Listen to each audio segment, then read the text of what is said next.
Quero, nesse momento, saudar os irmãos e irmãs na graça, na paz do nosso único Senhor e Salvador, Jesus Cristo. Dizer da alegria que temos de poder estar na sua presença nesse momento.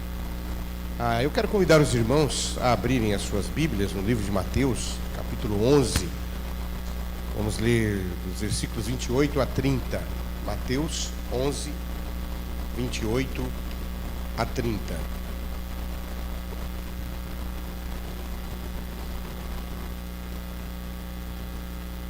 Diz assim a palavra: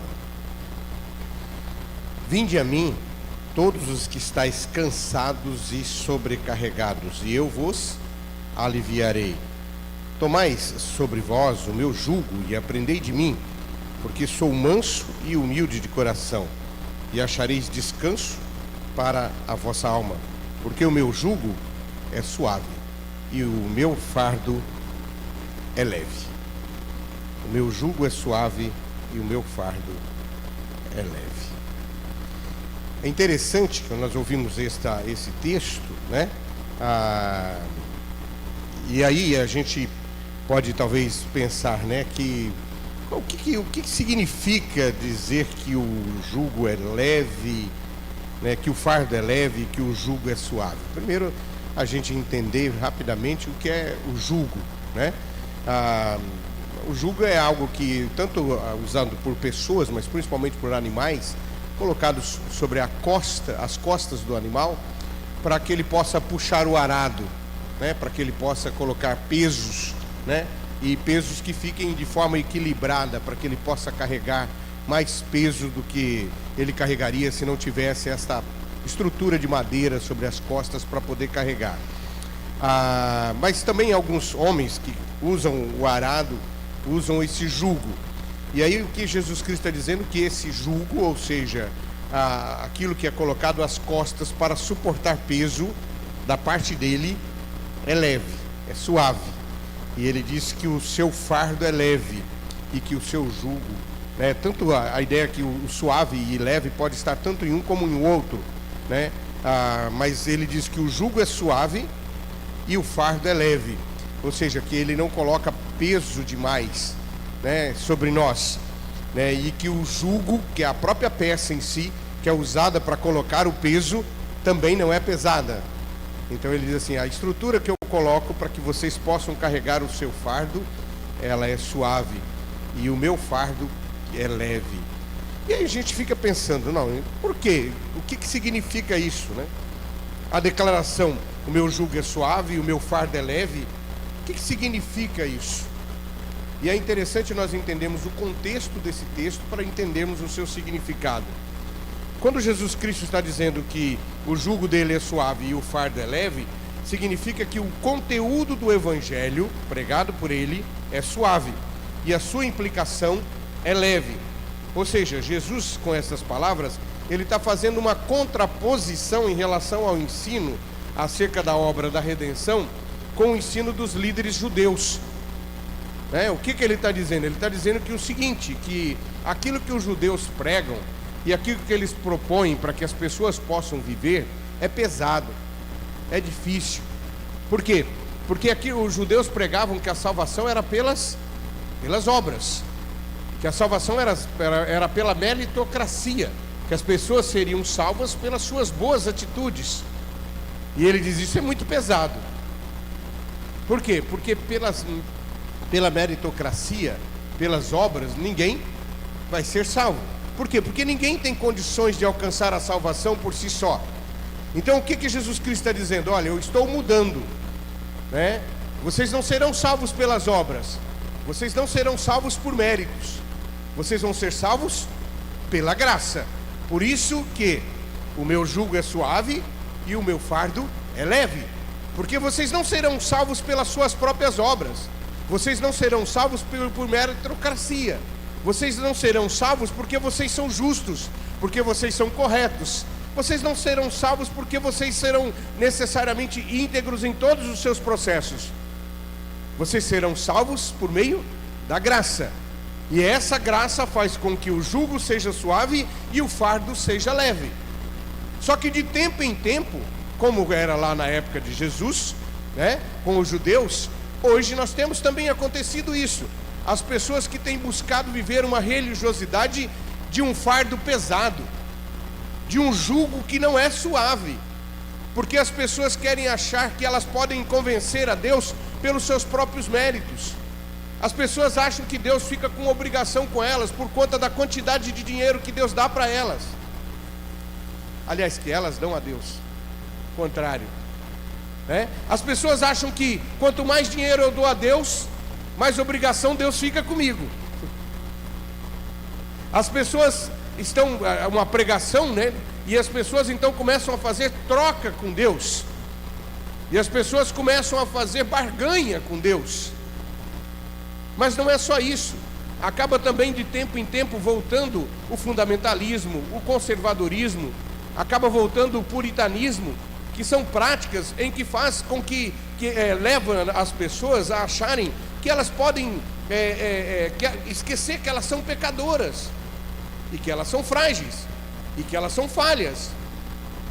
A Bíblia nos diz no Evangelho de João que quem diz que não tem pecado, por si só já está pecando, porque é mentiroso. Quem de nós aqui que não tem pecado? Quem de nós aqui que pode dizer que tem méritos perante Deus para trocar com Deus alguma coisa?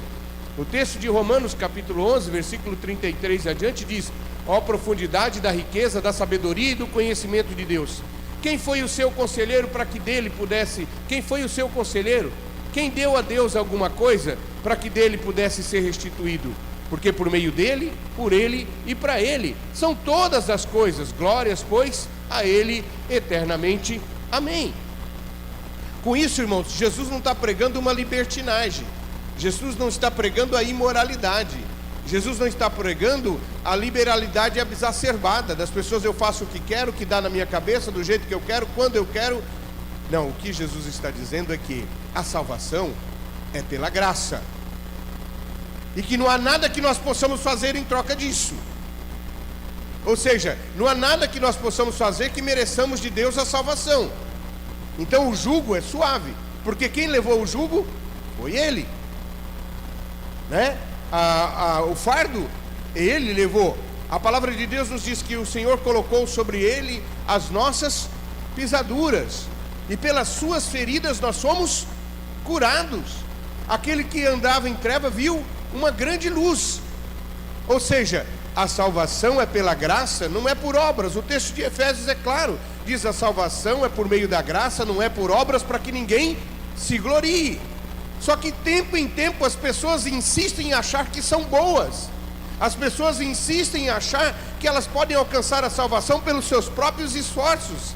As pessoas insistem em achar que elas podem alcançar a salvação, pasmem, pelo mérito da sua própria moralidade. As pessoas acharem que elas têm competência para viver uma vida de moralidade santa e pura, ao ponto de poder exigir de Deus alguma coisa. Só que quando as pessoas vivem assim, colocam sobre si um jugo pesado, coloca sobre si um fardo que não é leve, coloca sobre si um jugo que não é suave. Porque, irmãos, quando nós queremos, aí achamos que nós podemos viver perante Deus e podemos alcançar de Deus alguma benesse por conta da nossa moralidade, por conta da nossa integridade, por conta da nossa pureza, por conta da nossa santidade, nós de fato talvez nem sequer nos conhecemos. É bem provável que as pessoas que pensem assim nem conhecem a si mesmo. Porque a palavra de Deus ela é clara quando ela diz assim: miserável homem que sou, como posso eu me colocar na presença de Deus? O grande profeta Isaías, quando chegou na presença de Deus, está lá no texto de Isaías capítulo 6, ele diz: no ano da morte do rei Uzias eu vi a face do Senhor, e os serafins cobriam o seu rosto, cobriam a sua face e o seu corpo, e clamavam: santo, santo, santo é o Senhor dos exércitos. E ele diz assim: e eis que eu me coloquei na presença desse Deus, e eu percebi imediatamente, diz o profeta Isaías, que eu era um homem de lábios impuros, e que eu habitava no meio de um povo de impuros lábios. Ai de mim, que eu vi a face de Deus e eu não merecia e não tinha dignidade para isso. E aí ele diz que os serafins voaram do trono com uma tenaz, tocaram os seus lábios e eles foram purificados. Imediatamente ele diz assim: eis-me aqui, envia-me a mim. Queridos irmãos, quem entra na presença do Senhor glorificado, sai da sua presença humilhado. E aquele que entra na presença do Senhor humilhado, sai da sua presença glorificado. O Magnificat de Maria diz que o Senhor levanta os humilhados e abaixa os orgulhosos. Mas a religião, de tempo em tempo, quer fazer com que as pessoas acham que podem ser puritanos, que podem ser puros, as pessoas acharem que podem julgar as outras nos seus pecados porque elas são puras. E pegam os textos bíblicos de forma literal, sem fazer interpretação, e pega texto fora de contexto para pretexto, para impor sobre os outros um jugo que elas jamais estão dispostas a carregar, a colocar sobre os outros um peso que elas mesmas nunca carregaram. O que diz Jesus lá no texto de Mateus capítulo 23, quando ele diz assim: ai de vós que por fora parecem sepulcros caiados, pintados de branco, mas por dentro existe morte. Queridos irmãos e irmãs, nós somos pecadores e carecemos da glória de Deus, e por isso nós estamos separados da glória de Deus, e como pecadores não temos nenhum merecimento perante o Senhor, mas o Senhor, pela sua graça, pelo seu amor, pela sua misericórdia, pelo seu perdão imenso, nos alcançou, nos redimiu, nos purificou, nos chamou de filhos e nos colocou na sua presença. E não é por nenhuma obra que eu ou você tenhamos alcançado isso, nós alcançamos isso pela graça. E quanto mais miserável eu sou, e quanto mais pecador eu sou, mais abunda a graça e transborda o amor e transborda o perdão. Mas o fundamentalismo religioso faz com que às vezes as pessoas peguem textos fora de contextos e textos para pretextos, para tentar convencer as pessoas e escravizá-las dos seus próprios preceitos religiosos, fazendo com que as pessoas fiquem escravas com medo de Deus. Lutero vivia um temor tremendo, morria de medo de Deus. Lutero açoitava o próprio corpo, ajoelhava em grãos de milho e açoitava as costas com um chicote, em oração, em alto flagelo, porque ele sabia o tanto que ele era pecador e ele tinha medo da justiça de Deus. Até que ele descobre que a justificação é pela fé, por meio da graça. E aí ele se torna o grande pregador, o grande servo de Deus. E ele escreve o hino Castelo Forte é o nosso Deus. E o hino Castelo Forte mostra exatamente isso, né? Que o justo viverá pela fé. Somos salvos pela fé. Mas o fundamentalismo produz em nós esses princípios tão perigosos.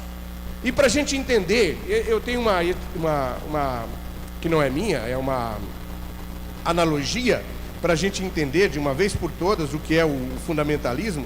Eu acho assim muito interessante essa analogia e nos ajuda mesmo de fato a entender o que é o fundamentalismo. Diz que certa vez um jovem entrou na faculdade e o seu pai disse para ele: olha, quando você sair da faculdade, você vai ganhar um carro, né? E na época em que ele entrou na faculdade, o carro da Honda era um Monza 2.0, 4 portas, com ar-condicionado. Faz tempo, né, que ele entrou na faculdade, né? Mas era o carro da Honda, né? Eu tive um Monza desse, mas bem depois da época em que ele foi lançado, né? E ainda era um carro sensacional. E aí ele disse para o filho: você vai ganhar um Monza 0, 4 portas. Ele perguntou para o filho que carro que o filho queria. O filho disse: eu quero um Monza, um 4 portas, com ar-condicionado, com todo tal. Ok. O filho entrou na faculdade e enrolou lá na faculdade, né? Foi perdendo disciplina, demorou demais para se formar, quase jubilou. E o filho se formou, sei lá, 6, 7 anos depois. E aí foi para a formatura, e aí a família foi fazer uma festa, a família tinha condições financeiras. E aí então chegou no pátio da casa, na piscina, E o filho viu lá da janela, né, o carro embrulhado no pátio da casa. E aí ele falou: poxa, meu pai, mesmo eu tendo demorado, foi fiel comigo e vai me dar o carro que eu pedi. Eu fui pesquisar aqui, porque eu entendo muito pouco de carro, né? Eu nunca tive nenhuma paixão por carro, então eu entendo quase nada de carro. Então eu fui pesquisar aqui um carro top da hora, né? Acho que eu pesquisei um top até demais, né? É o Audi Q8 e-tron, né? Que é elétrico, né? Que está fora da realidade de muitos brasileiros, que custa R$669 mil, né? Então esse é o carro da hora. O que o pai fez? Pegou um Audi Q8 e-tron de R$669 mil, embrulhou para presente, colocou lá na beira da piscina e deixou o carro lá, né? E quando o filho saiu e veio alegre porque ia ganhar o carro que tinha pedido ao pai, quando o pai tira o embrulho do carro, era um Audi Q8 e-tron de R$669 mil. Ele começou a chorar, chateado, magoado, e disse: ah, que isso, pai? Você não tem palavra, você não cumpre as palavras que você diz. Mas, meu filho, eu estou te dando o carro que é o carro top, da hora, que ninguém tem, o carro custa caríssimo. Mas o senhor prometeu para mim que o senhor ia me dar um Monza 2.0, 4 portas, ar-condicionado. Isso é o fundamentalismo. Entenderam? O que é o fundamentalismo? O fundamentalismo é quando a pessoa pega a literalidade do texto bíblico, para na história, não interpreta, não traz para o momento, e ele usa o texto bíblico, texto fora de contexto, para pretexto, para escravizar as pessoas. E o fundamentalismo é irmão gêmeo do puritanismo, que é irmão gêmeo do moralismo, que é irmão gêmeo do legalismo, que é irmão gêmeo da hipocrisia, das pessoas que colocam sobre o outro um peso que elas não querem carregar. Mas Jesus Cristo diz que a religião verdadeira é a religião que tem um fardo que é suave, é uma religião que tem um jugo que é suave e tem um fardo que é leve. E é esse fardo que Jesus Cristo nos promete. Não é o do fundamentalismo, não é o do puritanismo, não é o do moralismo. Não é esse o fardo que Jesus Cristo propõe. Esse era o fardo que propunha os seguidores da religião judaica, que queriam colocar sobre as pessoas um peso que eles não carregavam, que queriam que as pessoas se achassem puras, quando na verdade eram corrompidas. Essas pessoas crucificaram Jesus.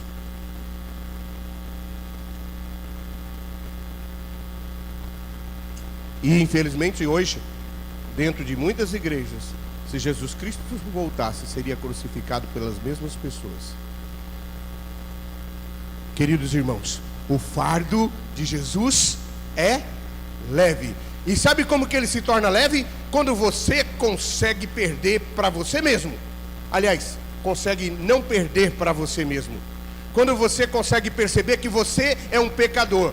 Quando nós conseguimos perceber que nós somos miseráveis. Quando nós conseguimos perceber que nós somos frágeis. Quando nós conseguimos perceber que nós não somos merecedores da glória de Deus. Quando nós admitimos que somos seres humanos frágeis, miseráveis, homens e mulheres que carecem da glória de Deus. E que por isso eu não posso julgar ninguém nem nada. Nem posso colocar sobre o outro um peso que eu não quero carregar. O Evangelho de Jesus Cristo produz perdão. O Evangelho de Jesus Cristo produz misericórdia. O Evangelho de Jesus Cristo produz salvação. O Evangelho de Jesus Cristo produz paz. O Evangelho de Jesus Cristo joga fora todo e qualquer julgamento. O Evangelho de Jesus Cristo faz com que você olhe para o outro com a mesma misericórdia que você gostaria que ele olhasse para você.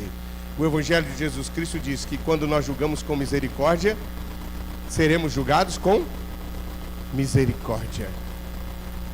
Mas quando nós não usamos da misericórdia, seremos julgados sem a mesma misericórdia que nós não usamos. Queridos, nós precisamos saber que o Evangelho de Jesus Cristo produz esse jugo suave. Esse jugo suave e esse fardo leve tira de nós todo o peso, tira de nós toda a exigência de um Evangelho que às vezes muito mais parece uma prática judaica do que o Evangelho de Jesus Cristo. O Antigo Testamento não é para ser desconsiderado, não é para ser ignorado, não é para ser esquecido, mas é para ser interpretado pela ótica da graça, pela ótica do amor.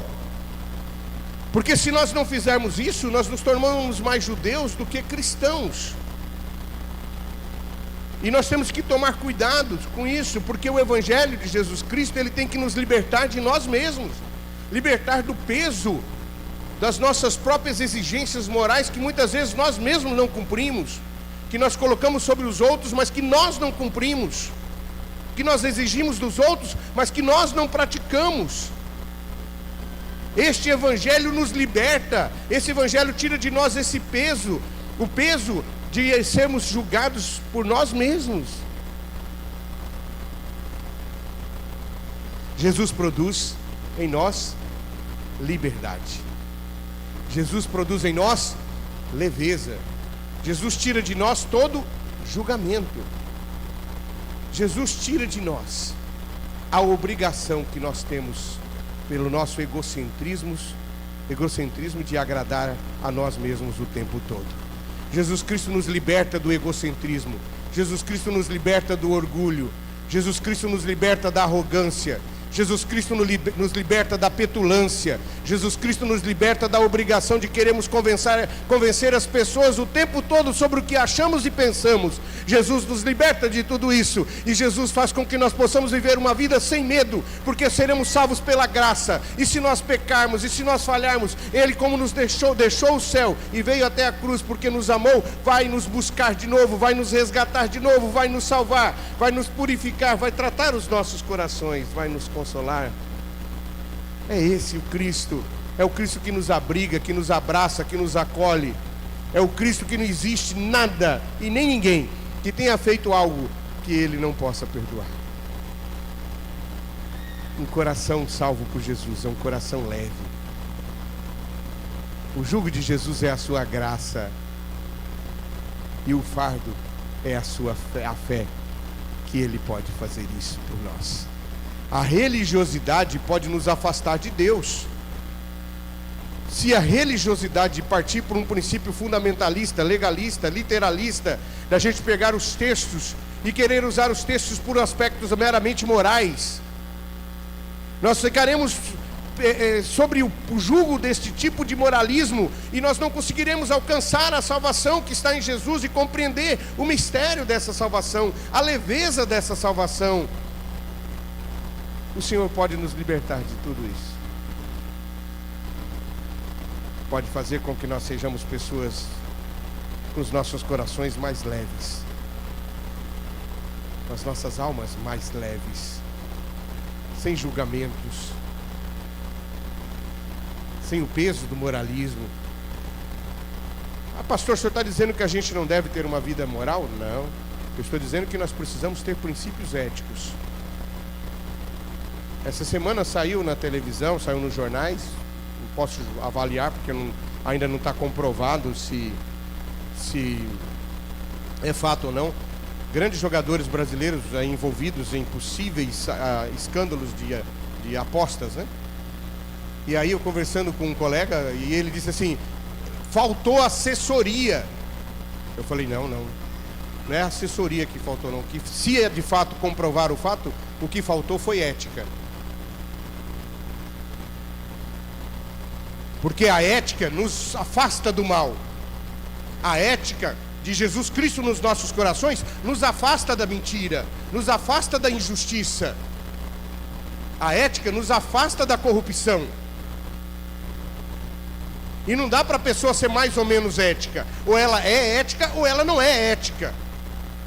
Se ela diz que é ética na política, diz que é ética nas suas escolhas, mas ela não é ética no trato com seu irmão, não é ética no trato com o seu próximo, e ela julga, ela mente, ela pratica escárnio, ela fere, ela prejudica a vida das pessoas com a maledicência, então ela não é ética. E o Jesus Cristo não transformou ainda o seu coração, porque a ética tem que fazer com que as nossas vidas sejam pautadas pelo princípio de Deus, e a palavra de Deus ela é clara: sim, sim, não, não. Essa semana o meu gestor do Sebrae chegou para mim e disse assim: Douglas, temos que tomar muito cuidado, porque hoje o Sebrae faz as consultorias através de um aplicativo, e a gente tem que chegar na empresa, fazer a abertura do aplicativo, fazer o exercício da aplicação e todo o processo, senão o meu superior pode ser prejudicado se aquilo que eu disse não for verdade. E ele disse: rapaz, você não pode, sobre hipótese nenhuma, deixar de fazer todo o processo na empresa durante os 40 minutos, porque senão isso me causa um problema muito grave. Aí eu disse para ele: olha, você pode ficar tranquilo, porque se tem uma coisa que eu fui ensinado pela minha fé e pelos meus pais, é que eu não dou conta de mentir. Se eu mentir, eu me sinto a pessoa mais infeliz da face da terra, porque eu não consigo. Então você pode ter certeza que eu não vou nunca dizer que eu fiz, se eu não fiz, porque eu não consigo. Não é porque a minha índole humana pode não me levar a fazer isso, é porque eu não dou conta. Por conta do evangelho que foi me ensinado, causa um transtorno no meu coração tão grande, um conflito tão grande quando eu ajo com injustiça, que eu não consigo fazer. E se eu fizer, eu vou ter que me arrepender e pedir perdão, e se necessário, perder até o meu emprego, porque eu não vou dar conta. E é isso que precisa mover os nossos corações. Ah, pastor, então o senhor é uma pessoa correta? Não, entendam. Não é isso que eu estou dizendo. Pelo contrário, eu sou um homem miserável, sou um ser corrompido pelo pecado. Mas o que eu estou dizendo é que o evangelho que me ensinaram, o evangelho de Jesus Cristo que eu aprendi, ele exige de mim uma postura diferente. E mesmo que eu, porventura, pela minha miserabilidade, eu faça, eu vou me sentir extremamente infeliz. E todas as vezes que eu fizer, vou sentir infeliz de novo. Ou seja, eu não vou poder ficar em paz se eu contrariar esse princípio da fé cristã.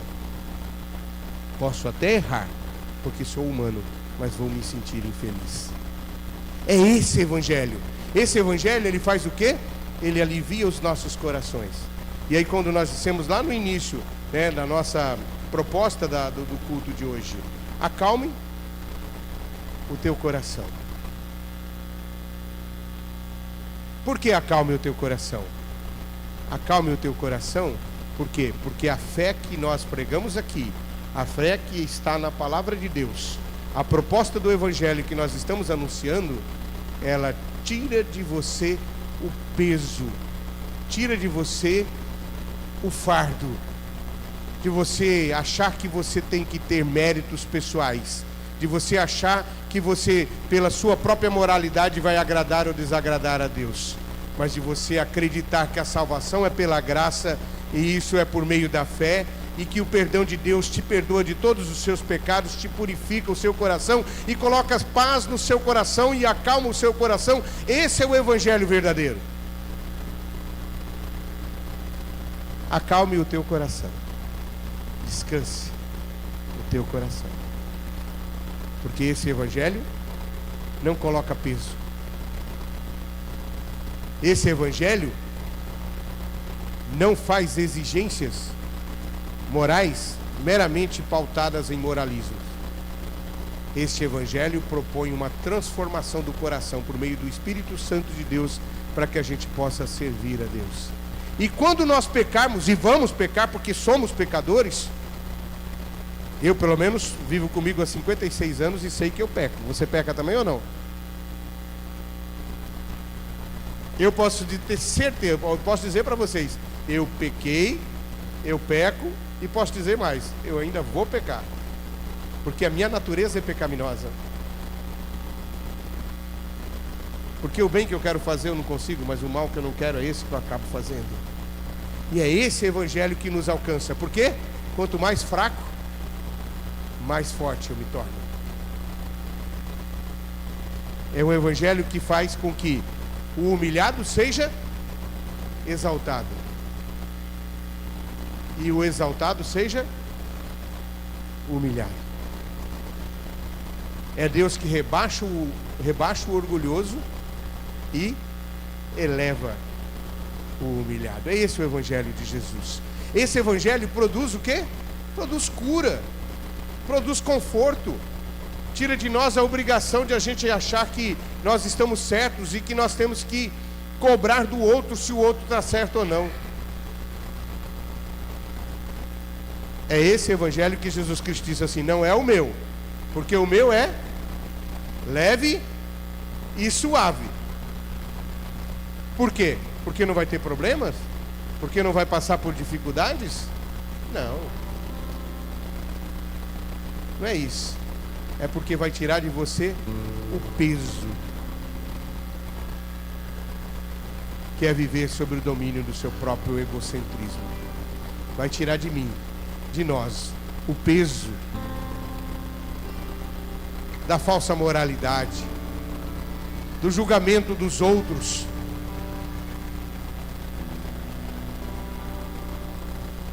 da perversidade da fala, da angústia de um coração que acha que não pode agradar a Deus.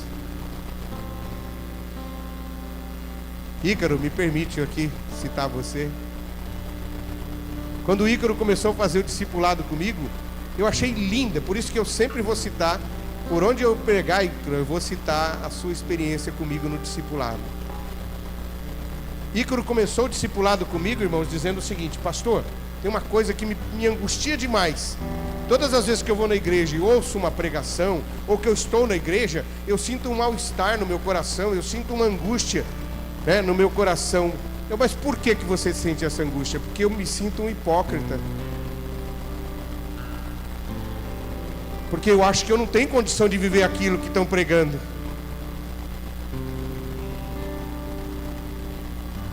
Eu sinto, pastor, que dá a impressão que eu estou fingindo. Falei, é linda a sua atitude. Este é, Ícaro, o primeiro passo de quem quer alcançar a salvação em Jesus. Se sentir um hipócrita, se sentir um mentiroso, se sentir perverso, se sentir julgador, se sentir pecador. Quando nós nos colocamos na presença de Deus dessa forma, a graça dele, aonde abunda o pecado, superabunda a graça, e o Senhor Jesus Cristo reconhece a nossa condição, e aonde havia a morte, passa a haver vida, e o sangue de Jesus Cristo nos purifica de todos os nossos pecados, e nos dignifica, e nos coloca na presença de Deus, salvos pelo seu sangue, e resgatados pela sua graça. Dignificados somos na presença de Deus. E aí vem então a segurança, aí vem então a certeza da salvação, aí vem então o caminhar com Jesus Cristo, sabendo que Ele vai estar conosco, mesmo sendo nós muitas vezes até mesmo hipócritas. E aí eu orei com Ícaro, ele entregando, já tinha feito isso, mas mais uma vez, entregando a vida para Jesus, e mostrei para ele que a salvação é pela graça, mediante a fé, e que não vem de nós, é dom de Deus, e que nós somos miseráveis. E eu disse para ele: eu estou numa condição pior do que a sua, porque você ainda está lembrando que é hipócrita. Eu, como tenho 56 anos de igreja, já me esqueci que eu sou hipócrita. Então a sua condição está melhor do que a minha. Então nunca esqueça disso. Sempre lembre que eu não mereço, que eu não tenho condições, que eu não tenho nada para oferecer. E a graça de Deus vai derramar sobre nós, vai tranquilizar os nossos corações, vai tirar o peso pesado do julgo, do moralismo, e vai colocar o perdão. E aí a gente tem condições de seguir com Jesus, com os nossos corações calmos, afagados, tratados por Jesus, podendo, como pecadores, miseráveis pecadores, nos colocar na presença de um Deus tão santo e santificador. Vamos cantar essa canção? Acalme o seu coração, na prerrogativa de que a graça de Jesus Cristo nos perdoa, nos purifica, nos santifica e nos dá a condição de nos colocar na sua presença com os nossos corações leves, tratados pela graça e pelo sangue de Jesus. Amém?